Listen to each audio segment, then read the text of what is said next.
What is the life cycle of a certificate? How do we receive a certificate? First, we have to submit an appropriate request to the certification center that handles us.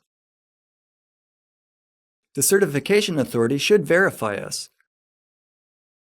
How precise the verification will be depends on what type of certificate we expect. Some certificates, such as those that have a short period of validity and allow only EFS system encryption, are not especially sensitive.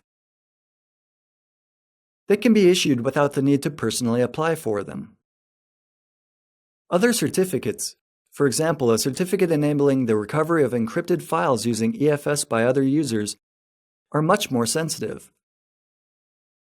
We should not issue it to someone who has not applied for it personally. Then the certificate is delivered to the computer, the user, or the service. We have seen that we have 3 certificate stores. The service store is really a user store for which a given service operates.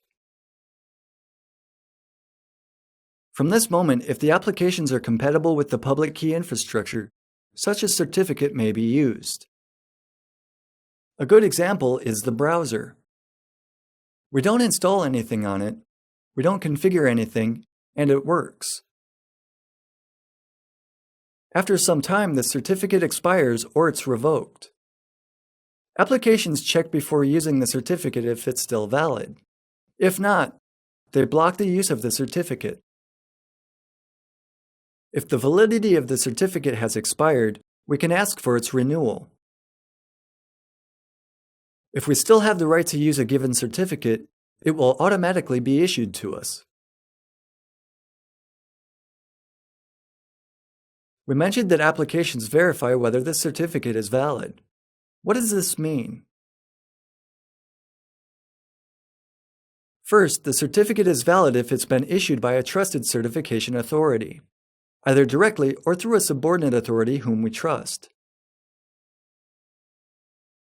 Second, we must check whether the certification authority is trusted, meaning it's included in the hierarchy of trust, if there is no gap in the series of certificates.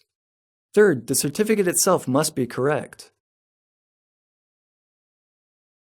Now let's look at the technical side. What does the generated data look like, which is later recorded in the certificate?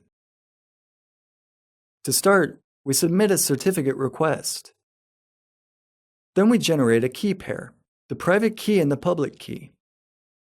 If the operating system generates 2 keys, we use Microsoft's cryptographic service provider, the private key goes to the user's profile. There it's saved and protected by the Data Protection API. If we used external devices, for example a smart card, it generates the private key and does not make it available to the outside. It safely saves it. To ensure to the certification authority that it's really us who are in fact submitting a certificate request, we digitally sign the certificate request. Then we send the request together with the public key to the certification authority.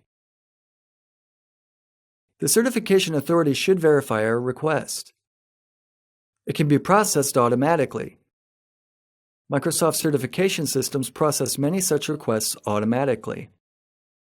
If the user has the appropriate privileges in the domain, such as the right to issue certificates, he automatically receives the certificate. However, sometimes the request must be approved manually. The certificate manager will review the request and will process it positively or negatively. If positive, the certificate returns to us. From now on, we can use it.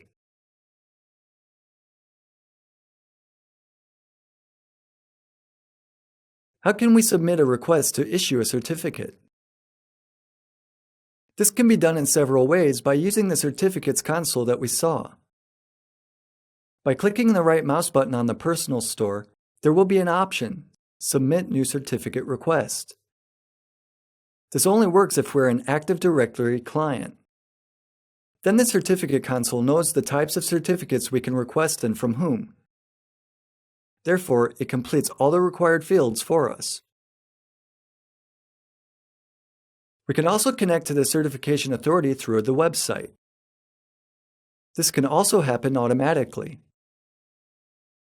We perform a certain operation that requires a certificate, and if we don't have it, we send a request which is processed, we receive the certificate, and complete the entire operation.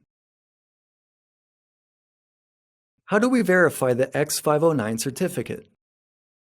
We've already said that we must have a valid signature and it cannot be expired. This, however, only applies to user certificates, not authorities. We also need to check whether the certificate has not been revoked and is used as intended.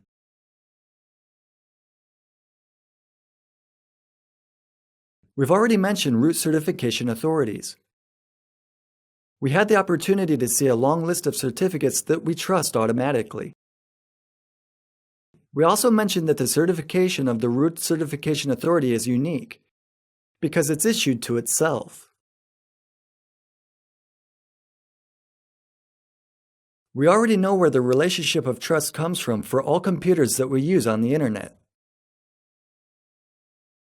Now let's consider whether or not it's worth implementing our own public key infrastructure, or if it would be sufficient enough to buy certificates from companies such as VeriSign or Thawte.